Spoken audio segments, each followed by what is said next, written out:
Welcome back, ladies and gentlemen, to Luigi's Mansion. We just caught a boo after taking care of the wonderful Melody Pianissima. Back over here playing. Rest in peace, Melody. Yeah, over here playing Ghost Murderer 2003. You mean Ghost Murderer Simulation? That's right. Is this from 2003 or 2001? This is 2001. This is the 2001. Whatever. It's the remaster. Just say, I wish this game got remastered. I'm sure it will at some point. I'm actually kind of surprised this game isn't already on Virtual Console. Yeah, it's true. really bizarre. Especially when considering that Luigi's Mansion 2 came out, that would have been like the perfect time. Yeah, right? Yeah, I mean, Nintendo very rarely is good about these things. Yeah, there's not nearly as much on the Virtual Console as there should be. I don't know how, like, it's such a problem for them to do it, because I mean, like, if fans can figure out how to emulate things without fail, I'm pretty sure that, Nintendo with all their resources can figure that out. Because they don't like making a lot of money. It's not about figuring it out, right? It's about wanting to do it. Yeah. It's about, Nintendo is a conservative, Japanese legacy company. Yeah, but the thing is though, it's so easy for them to do it, and then they have like these release schedules, and it's like, guys, just release like waves of them in some sort of really big release, and then just have your entire catalog there in like a year or something, and you will make so much money. I mean, yeah, the Virtual Console should be a subscription service where you pay like $10 a month. And it's just like, hey, here's every video game from I wouldn't say that, actually, because I'm sure there's a lot of games that you wouldn't want to have. So I mean, like, just saying, that one thing the one game you like. Yeah, but it'd be like there's a lot of shit on Netflix I don't want to watch, but it's still worth $10 a month. Yeah, absolutely. Yeah, but I still don't think that that's the right format for it. I think it's just like, pay what you want, pay, a few bucks for like these old games, but at the same time, just have them available. God. Maybe, but that's the thing. It's like if you're doing that, a lot of the time that actually does not pay off, because making like HD versions or making things that are compatible, I mean, that's easy for a Nintendo game, which you can just emulate. It's much harder when you start getting into like a GameCube game, which actually has like really different hardware and different technology that you have to do. Like that conversion is not it's not an easy process necessarily. It's certainly easier than making a full new game, but it's like you have to put actual resources on that, and that's going to cost actual money. Yeah, I realize that, but the difference is like between they just started perfected. They literally just perfected like the Dolphin for the GameCube, but like the difference is that Nintendo actually has all the source code documentation because they made it. They don't have but that's not the problem, right? The problem is actually figuring out how to convert that properly. Yeah. That's hard. That's a hard thing to do. And I realize that, but it's just like, the thing is though that they could do it because they don't have to do any of like the figuring out that the fans would have to. They literally have half the job done for them. Sure, but again, fans do it for free. Nintendo is a company that has to pay employees to do that, and then has to... They would basically have to open up an entirely new division that was just like an emulation division. Actually, which is do. A lot. They already have that, actually. What do you mean? They already have a division that works on exclusively on emulation. Right. So imagine then having to like... What you're asking basically is like they already have this. It already takes them a really long time to do this, and you'd have to double or triple those resources. And in terms of how much money that's going to make them as a company, it's probably doesn't quite check out. Listen, I'd like to see it too, but like... usually there are reasons. Fair enough. I just wanted to catch ghosts. To be honest, there's no Nintendo game that I really feel like I can't get if I want it. Yeah. Yeah, especially you'll now that I find have like a good PC. Yeah. Like I could get Super Mario Galaxy on the Wii U, and I have a copy of Super Mario Galaxy on the Wii U, but I'm probably not gonna play it on my Wii U. I'm gonna play it on Dolphin, where I can like up-res it and make it look super, super great. I haven't actually used the Dolphin before. No, same I have here. not yet. I am planning to. I would like to play Mario Galaxy because I've never played that before. I have Mario Galaxy 1 and 2, and I love those games. I haven't played 2, but I've heard it's great. Mario 3D World is the only 3D Mario that I've like beaten. I love the hell out of that game. Have you played like Sunshine? I've played a bit of Sunshine. That one didn't seem very good. But yeah, you know, I've played that. I've played a bit of 64.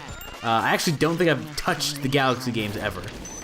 I actually have not touched 64. Weird enough. Really? That surprises me. I never owned a N64, and I just never got the DS remake, and I never bought it on Virtual Console. But I've been meaning to because everybody says it's sort of like, you know, the must-play game when it comes to platformers. Also, I have a book called Game Feel, and they literally have a chapter entirely based on Mario 64. I was like, I cannot read this until I play the game, so I will like skip that entire chapter.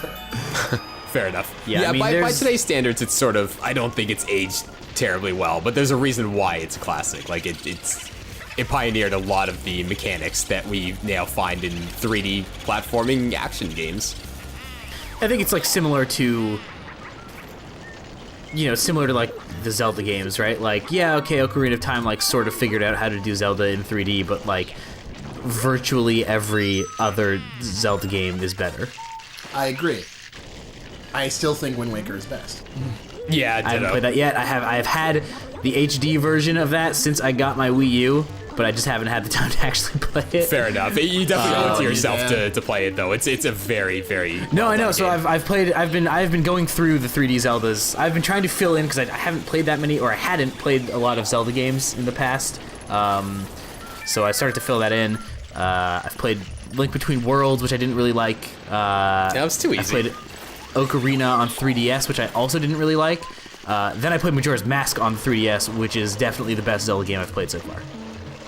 I think that game is so much better than Ocarina. It's like almost laughable. I have the 3DS version of Majora's Mask, but I haven't played the entire thing yet. It's really great. I like it a whole lot. Meanwhile, Luigi's house gardening. Yeah, this is cool. Meanwhile, Ghost Luigi's dog. spending all the elements. Oh, are you gonna have to capture Ghost Dog? Maybe. Not I don't saying feel we good about won't. that at all. Not saying we won't. Well, Just this game's saying terrible. It's pretty likely that we're gonna have to catch that poor little ghost doggy. This game sucks. Turn it off. It's great. I love it. Can't wait to catch that dog. But is the first we worst. gotta catch Mr. Bones here. Okay, there. See the Wait, dog. Mr. Bones? The dog. There's a game called Mr. Bones. You know, I never realized that Luigi totally just kicks the dog off if he gets bitten by him. Oh, that sucks. You know, there's a game called Mr. Bones. Mr. What is that Bones. game? Yeah, it's some sort of cult classic, which it's really, really weird because it's basically like 3 levels and they're all like basically 3 different games. And it's about this necromancer who like makes a bunch of skeletons rise, but then there's like this one skeleton who, for some odd reason, just is too good to do so, and he just doesn't, and all the skeletons chase him. It's really weird. I thought it was like a Star Trek original series spin-off, like starring Bones McCoy. So I'm looking up this game right now. This is a Sega Saturn game, Yeah. which explains why I don't know anything about it. I didn't know anything about it until recently when I saw somebody stream it. I'm like, Mr. Bones, what the heck is that? It's a very, very weird game. Legacy. Okay, interesting. I kind of want to look into this thing. It seems kind of... Well, it seems like something. I don't know. The soundtrack is by this guy Ronnie Montrose, who I have no idea who that is. But apparently he did session work for 1 million people, which is kind of cool. Spooky, scary skeletons send shivers down your spine. Yeah, we almost got boned there.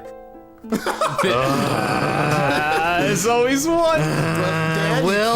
Dan, you can't blame me for that one. Yeah, I think it's contagious. Jordan hasn't made a pun in a while, but it's all fallen on me. You know, funnily enough, I have been able to resist this. Imagine that. So we're about to get bogged down by Bogmire, and you know what? I don't even know what I was gonna say after that pun. So Luigi just died. This boss is, this boss is probably one of the most difficult in the entire game, I would say. Especially if you're going for like a gold portrait. He spawns like these shadow versions of himself, or herself, and you got to, well, yeah, exactly what you're seeing on the screen. You got to suck them up and hit Bogmire with them. It doesn't matter how large the shadow ball is, as long as, like, you know, you hit him with it. But man, he breaks off your stream like nobody's business, and that makes it really difficult to get a gold frame. And these guys just get relentless. Luigi, use Shadow Ball. It's super effective. Yeah, it's also probably one of like the creepiest bosses. Like this is I think Bogmire's like the grimmest of ghosts that we're gonna find in this game. Why'd you say that? Just because he's got like he's got such like a grim sort of personality to him, and like the arena that you're in. This music is probably the darkest that we're gonna find in this game. So you have to sort of like suck him up and then give him like an actual ghost to sort of act as a container to suck up? Yeah, you're basically using the shadow balls as like a container. And then once he's contained inside that shadow ball, then you're able to suck him up. You can't suck him up otherwise. I see. Yeah, it's probably probably the tough. He always gives me the worst time. I don't remember if I get a silver or a gold with this boss. Probably a silver. Yeah. Do. Luigi, suck him up. Yep. Sucking up ghosts. We're literally just watching Luigi vacuum. How thrilling. You know, I just keep remembering the old Kirby show when they're like, Kirby, suck him up. Oh, Kirby right back terrible. at ya. That show was so bad. I enjoyed that. I remember being excited for that show and being really bummed out when that show actually came out. The most interesting, I really like the whole like enemy DDD plotline. Only because like enemy was like a total like, man, obviously the main villain of the show. I just knew they were gonna build up to something with enemy being like the big final baddie with a huge showdown, and we didn't get that till like the Kirby movie, which ended the series, but it was still alright. You know a lot more about the series than I do. I don't remember anything other than that the animation was okay. King Dedede had a Texan accent for some reason. I love that, by the way. That was fucking stupid. I still read, like, anytime he's in a game, I still read his text like that. God, I remember everything about that show being boring and or disappointing. Oh yeah, and remember Spanish Meta Knight? Yes. Oh, yeah. Antonio Banderas Meta Knight. Oh God, that good 4Kids dubbing. Yep. Yep. Good old 4Kids. They're not a thing anymore, but did they? I don't think so. They are. They are, but under like they? a different name, aren't they?